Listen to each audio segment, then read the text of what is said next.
Bonjour, je suis Ning, bienvenue dans un nouvel épisode de 1000 pourquoi. Dans cet épisode, nous allons explorer une tradition unique pendant le Grand Froid et découvrir son lien intrigant avec les fêtes de fin d'année.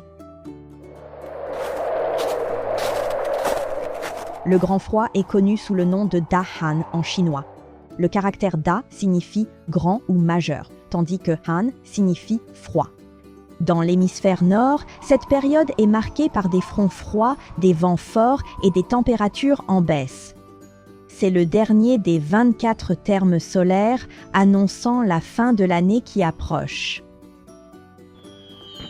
À cette époque, les commerçants chinois de l'ancien temps organisaient une grande cérémonie pour honorer le dieu de la terre appelé Wei Ya-ji.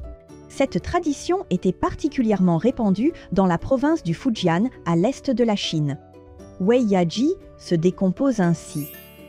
Yi Wei signifie dernier. Ya fait référence à un rituel de vénération du dieu de la terre et Ji signifie cérémonie. Donc, Wei Ya-ji en chinois se réfère à la dernière cérémonie dédiée au dieu de la terre. Les anciens Chinois croyaient que le dieu de la terre protégeait les commerçants et pouvait apporter prospérité pour la nouvelle année. Ainsi, les cérémonies Wei Ya-ji organisées par les commerçants étaient grandioses, cherchant des bénédictions pour une année prospère à venir. Pendant les cérémonies, les commerçants chinois rendaient hommage au dieu de la terre avec des festins somptueux. Ensuite, les plats de ces cérémonies étaient partagés entre les employés ou les membres de la famille, signifiant non seulement l'évitement du gaspillage, mais aussi la quête de bonne fortune. Mais que mangeait-on exactement lors de ces festins ? Le plat vedette était baijianji, un type de poulet.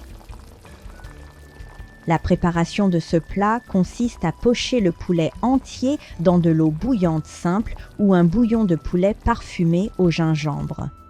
Une fois cuit à point, il est refroidi et découpé délicatement en morceaux, souvent servi avec une sauce au gingembre pour rehausser ses saveurs. Rien que d'en parler, j'en ai l'eau à la bouche. Mais ce n'est pas seulement le goût qui rend baijianji spécial. C'est aussi la présentation ritualisée sur la table qui ajoute à son importance. Autrefois, si un patron voulait se séparer d'un employé, le poulet était servi avec la tête orientée vers cette personne. C'était un message subtil pour pousser la personne à chercher de nouvelles opportunités ailleurs. Certains patrons, pour rassurer leurs employés, plaçaient la tête du poulet vers eux-mêmes, garantissant ainsi la stabilité pour leur équipe. Au fil du temps, cette pratique, y compris le Wei Ya-ji, est devenue moins courante. Cependant, les fêtes de fin d'année modernes dans les entreprises gardent un sentiment similaire.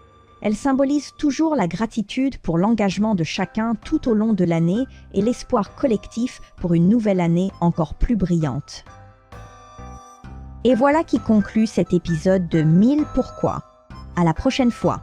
Au revoir pour l'instant.